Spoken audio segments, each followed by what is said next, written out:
Hello and welcome to Hyperdog Digital. This is Scott. And today we're going to take a look at this beast of a machine here, which is the Lenovo IdeaCentre Y710 Cube Compact Gaming Tower, or as I like to call it, the Cylon head. Because if you've ever seen Battlestar Galactica, it looks an awful lot like the head of a Cylon, and no more so than when you actually power it on and you get the nice little red light coming on here on top and the red hue all down there.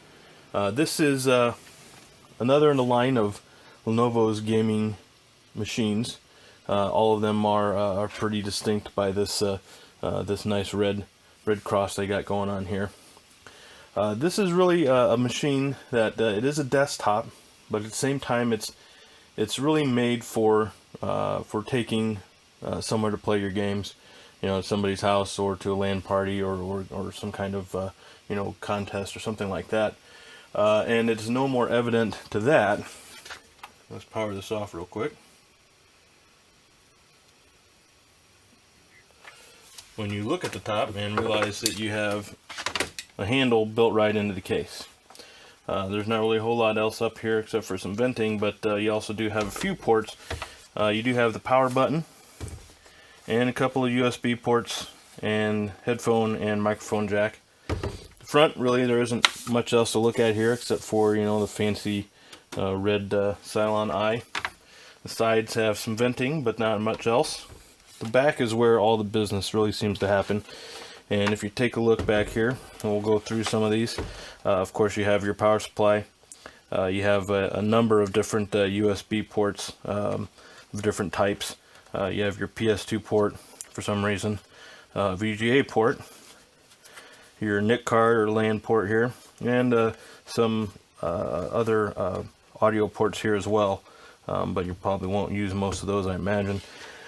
You also have a couple of video ports here, or video cards, one with a DVI connection and one with some HDMI and digital video inputs as well.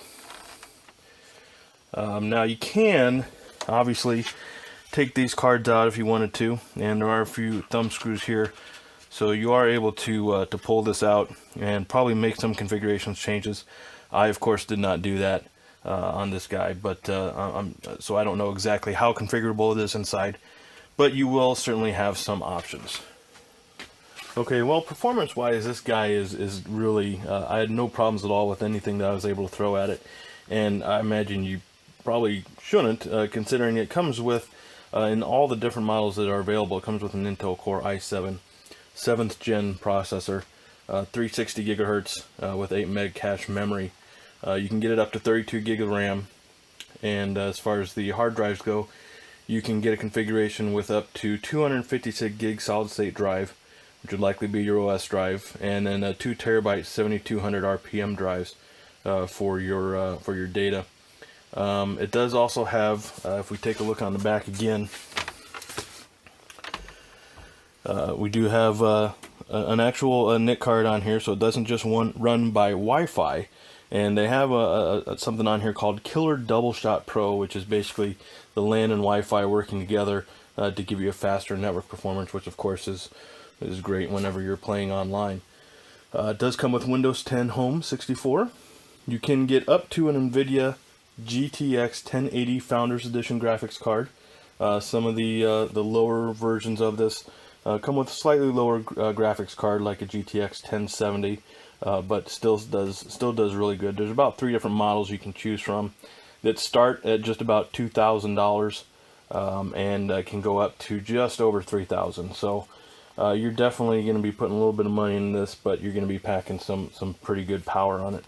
I was able to run Mass Effect Andromeda as well as Ghost Recon Wildlands on this, and had absolutely zero problems. No lag, nothing like that. So it definitely is a screaming machine, and I had a lot of fun playing with it. The model that I actually got is actually about the mid-tier level, I'd say. So it's not even the top of the line machine. So it's definitely something that would be fabulous to take and drop down on a desk somewhere at some LAN party or at your friend's house. It not only just looks a little mean, but it actually is a pretty solid machine as well. So there you go. That is the Lenovo IdeaCentre Y710 Cube compact gaming tower. Now your performance may vary depending on which version you decide to get. There are about three, like I said, about 3 different versions out there that you can choose from, and they have slight variations in the RAM and the disk configurations. But they all still do have that that Intel Core i7 processor, so you should still be good on that. Overall, this is just a really cool machine. You know, like I said, it looks cool, you know, with its big Cylon eye right there. It's got amazing performance. It's easy to pick up and carry and move around, so it's perfect for a lot of that kind of stuff. It's just a really cool, awesome machine. So if you're looking for something like this, definitely check it out, and hopefully it'll work out for you. So thanks again for joining us here at HyperDog Digital, and we'll see you again next time. Thanks.